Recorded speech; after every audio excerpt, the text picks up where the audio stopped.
एक मुलाकात ऐसी शख्सियतों के साथ जिन्होंने दिया है अपने जीवन को एक नया मुकाम। रूबरू कराएंगे ऐसी कुछ हस्तियों के साथ एक खास शख्सियत के साथ मुलाकात जयदेव पटेल के साथ नंबर 1 इंडिया न्यूज पर। नमस्कार व्यूअर्स, मैं जयदेव पटेल और आप देख रहे हैं नंबर 1 इंडिया न्यूज। आपका एक बार फिर स्वागत है एक खास शख्सियत के साथ मुलाकात प्रोग्राम में। आज हमारे साथ खास मेहमान है जम्मू कश्मीर के पूर्व उप मुख्यमंत्री डॉक्टर निर्मल कुमार सिंह। निर्मल कुमार सिंह जी, आपका बहुत बहुत स्वागत है आज के हमारे प्रोग्राम में। जी बहुत बहुत धन्यवाद। निर्मल कुमार सिंह जी, आपसे मेरा पहला सवाल है कि जम्मू कश्मीर के नए वोटर लिस्ट से जम्मू कश्मीर चुनाव में आएगा ट्विस्ट? देखिए जयदेव जी, प्रश्न ये नहीं है ट्विस्ट आएगा या नहीं आएगा। प्रश्न है कि 5 अगस्त 2019 के बाद जब 370 को एब्रोगेट किया गया, उसके बाद भारतीय संविधान की जो प्रावधान है, जितने भी प्रावधान है वो जम्मू कश्मीर में लागू हुए हैं। इसमें पीपुल्स रिप्रेजेंटेशन एक्ट वो भी एक्सटेंड हुआ है। उसके मद्देनजर जो भी एलिजिबल वोटर्स हैं, क्या उनको हक मिलना चाहिए या नहीं मिलना चाहिए, प्रश्न इस बात का है। ये जो विवाद खड़ा हुआ है इसका कोई आधार नहीं है, क्योंकि ये जो लोग जो शोर डाल रहे हैं, चाहे वो गुपकार जो अलायंस है, चाहे वो कांग्रेस और गुलाम नबी आजाद जैसे लोग हैं, वो कह रहे हैं कि बाहर के वोटर्स नहीं बढ़ने चाहिए। ये बात कहते हुए भारतीय संविधान को ही वो नकार रहे हैं। अगर किसी का लोकतांत्रिक हक है कि जो बाहर का व्यक्ति जो यहाँ रह रहा है, चाहे 1 साल से रह रहा है चाहे 20 साल से रह रहा है, उसको क्या हक मिलना चाहिए नहीं मिलना चाहिए। मैं आपके साथ ध्यान में एक जो है लाऊंगा, उदाहरण दूंगा।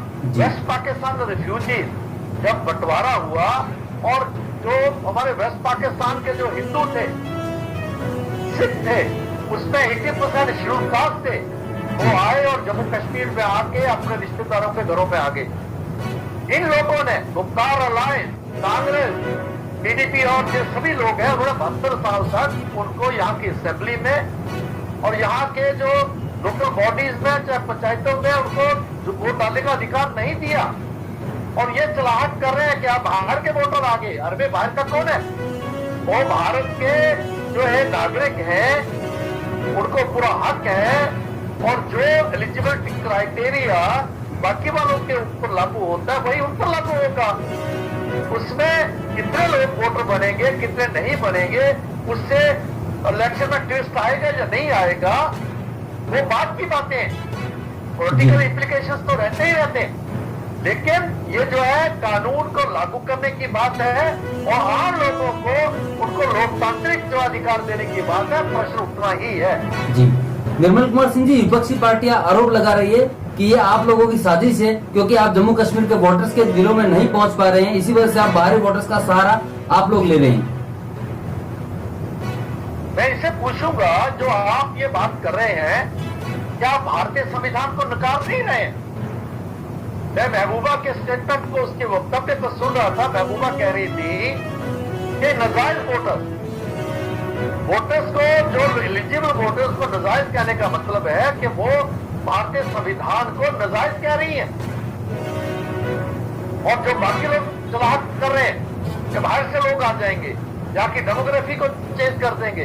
अरे भाई, कोई जहां पर नौकरी करने आया है, मजदूर आया है, और वहां पर जो है जो सरकार चुनी जाएगी, इस सरकार की कारकर्दगी का उनके ऊपर भी प्रभाव पड़ेगा। उनको हमारा संविधान, भारत का संविधान अधिकार देता है कि वो वोटर बने। वहां लिखा है मतलब कोई भी बंदा आदमी जो है वो ordinary place of residence, ordinary place of residence की बात कही गई है। और दूसरा है कि वो एक ही जगह वोटर रहेगा।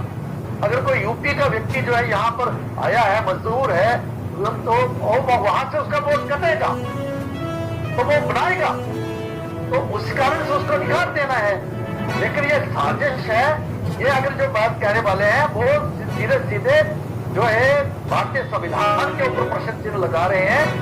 उनको ये मानना पड़ेगा कि ये भारत जो 21वीं सदी का भारत है, जो प्रधानमंत्री नरेंद्र भाई मोदी का भारत है, इसमें हर किसी को अधिकार मिलेगा। ये स्पष्ट है। एक उदाहरण मैं दूंगा। गुलाम नबी आजाद पूर्व मुख्यमंत्री जो आज ये बात कर रहे हैं जम्मू कश्मीर के, वो महाराष्ट्र से एमपी चुने गए थे और देश के जो कैबिनेट में जो मंत्री बने, मुफ्ती मोहम्मद सईद पूर्व मुख्यमंत्री, वो उत्तर प्रदेश से वो एमपी चुने गए और यहाँ जो है भारत के जो है गृह मंत्री बने। तो उनको किसके कौन से कानून ने उनको अधिकार दिया? तब तो इनके बात में नहीं आए थे, नहीं हम जम्मू कश्मीर के बाद नहीं जाएंगे, हम अपने घर में रहेंगे, कुएं के मेंढक बन के रहेंगे। तब तो इनको लगता है कि शायद जम्मू कश्मीर जो है वो एक अलग ही देश है। ये इस जम्मू कश्मीर को अपनी जो सल्तनत बनाई हुई थी इन्होंने, वो क्योंकि ठहर रही है जो मध्यकालीन सोच है, जो इस्लामिक जिहादी सोच के आधार पर इन्होंने बनाने की कोशिश की गई थी, वो ठहर रही है, इसलिए इनको कष्ट हो रहा है। जी, निर्मल कुमार सिंह जी, आपके तमाम सहयोगी राजनीति में आपके जो विरोधी हैं, वो एक पॉइंट जरूर उठा रहे हैं कि ये 25 लाख का आंकड़ा आपके पास कैसे आ गया। आप लोगों को लेकर आएंगे और फर्जी वोटर्स का जिक्र भी किया जा रहा है, यानी कि आप फर्जी वोटिंग के जरिए दरअसल अपना जनाधार बढ़ाना चाहते हैं, आप सत्ता पाना चाहते हैं। देखिए 25 लाख की जो फिगर है ये किसने दी? एक ऑफिसर का स्टेटमेंट जरूर आया था। देखिए कितने लोग वोट बनेंगे, जो लोग अप्लाई करेंगे वही वोटर बनेंगे। 25 लाख की बात कहां से आई? और उसके बाद ये सरकार ने क्लियर भी किया कोई इस प्रकार की कोई बात नहीं है। देखिए स्पष्ट बात है, ये जो वोटर जो बेसिक जो क्राइटेरिया उसको फुलफिल करता है वो वोटर बनेगा। उसमें वो 25 होंगे, 25,000 होंगे, 25 लाख होंगे या 25 करोड़ होंगे, वो तो बनेंगे ना, उनका अधिकार है। तो 25 लाख ही बनेंगे या 25,000 भी बनेंगे, 25 नहीं बनेंगे, ये कोई बात नहीं है। 25 करोड़ होंगे वो भी बनेंगे। तो इसको किसी से जो किसी व्यक्ति को भी इस पर जो है मतलब प्रश्न चिन्ह लगाना पे क्यों बनेंगे, तो सीधा सीधा जो है वो जो है भारत की लोकतांत्रिक व्यवस्था के ऊपर प्रश्न चिन्ह है।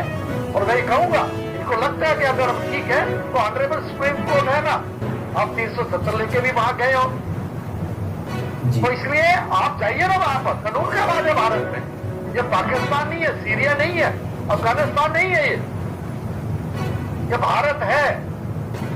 भारत में यहाँ का जो अदालतें हैं बड़ी ही काबिल और जो है वो ताकतवर अदालतें हैं, वहां संविधान है, उसको सभी इज्जत करते हैं। इसलिए आप जाइए वहां पर, आपको लगता है तो। लेकिन इनके पास में चलाक करेंगे, लोगों को गुमराह करेंगे, कश्मीरियों को गुमराह करेंगे, कहते हैं डेमोग्राफी चेंज हो जाएगी। जी निर्मल कुमार सिंह जी, आपसे मेरा डेमोग्राफी कैसे चेंज हो? जी निर्मल कुमार सिंह जी, आपसे मेरा क्लोजिंग क्वेश्चन है कि जम्मू कश्मीर अगर सब सही है तो हाल ही के दिनों में जो जिस तरह की घटनाएं टारगेट किलिंग की सामने आई, लोग पलायन करने को मजबूर हो गए, लोगों में एक डर का माहौल भी बना, तो इस बात को भी तो डिनाई नहीं किया जा सकता है। और यही वजह है कि आप लोग कश्मीरियों के दिलों में जगह नहीं बना पाने में असफल रहे, और क्या इसी कारण से आप लोग इनका सहारा ले रहे हो, यह भी मानना है विपक्षी पार्टियों का? देखिए जहां तक कश्मीरियों को दिलों में जगह बनाने की बात है, हमारी बात भारतीय जनता पार्टी की बात नहीं। आज भारतीय जनता पार्टी के ना देखे मतलब कितने मतलब बड़े बहुत से हमारे सदस्य बन रहे हैं। और कश्मीर में आपने देखा होगा कि जो है वहां पर बड़े बड़े कार्यक्रम हुए, ठीक है। और मैं बताता हूँ ये भारत के जगह उनके दिलों में बनी या नहीं बनी, प्रश्न उसकी बात का बात जनता पार्टी का नहीं है। जो राष्ट्रीय हित में सोचने वाली पार्टी है उनका क्या उनके दिलों में जगह बनी नहीं बनी, वो ठीक प्रश्न आपने किया। वो ये 72 साल 3 पीढ़ियों तक यही पढ़ाई जो अभी जो कह रहे हैं यहाँ की डेमोक्रेसी चेंज हो जाएगी। एक मात्र जो है हमारी मुस्लिम मेजॉरिटी स्टेट है उसका वो जो है हिंदू मेजॉरिटी हो जाएगी। ये भारत के लोग, ये भारतीय जनता पार्टी ये षड्यंत्र कर रहे हैं। इस प्रकार की दुर्भावना जो है इन्होंने कम्युनल बेसिस पर संप्रदाय के आधार पर ये फैलाते रहे, जो आज भी फैला रहे हैं। लेकिन ऐसा ऐसा लोग जान रहे हैं, ये वही लोग हैं जो कहते थे कि अगर 370 तोड़ी गई तो जम्मू कश्मीर में तिरंगे को कोई कंधा देने वाला नहीं रहेगा। फारूक अब्दुल्ला तो ये कहते थे कि नहीं हम 370 चीन की मदद से लाएंगे, पाकिस्तान की बात करते थे ये। लेकिन आज कश्मीरियों ने उनको बता दिया और 15 अगस्त को आपने देखा होगा कि किस तरीके से मतलब सेक्टर मतलब कई 100 फीट लंबा तिरंगे को लेकर कश्मीरी अपने कंधे पर उठा के चल रहे थे। जी घर घर में तिरंगा फैला कराया गया, ये इनको पच ही नहीं रहा है। तो जगह जो है 3 पीढ़ियों तक 72 साल तक जो उन्होंने दुष्प्रभाव प्रचार किया जम्मू कश्मीर में, एक मानो कि जम्मू कश्मीर अलग कोई इस्लामिक स्टेट है जो है, उसका असर जरूर जो है यहाँ के लोगों पर हुआ, लेकिन आहिस्ता आहिस्ता वो लोग जो है समझ रहे हैं। और आप देखिए कि आने वाले समय में जो है वो लोग जो है वो भारत के साथ अपना भविष्य देख रहे हैं। आम कश्मीरी यहाँ का मुसलमान भी, नौजवान भी देख रहा है। आप देखेंगे इसके जो परिणाम आने वाले वक्त में आप स्वयं देखेंगे। जी निर्मल कुमार सिंह जी, आपने नंबर 1 इंडिया न्यूज के समय निकाला, उसके लिए आपका बहुत बहुत धन्यवाद। बहुत बहुत धन्यवाद जयदेव जी।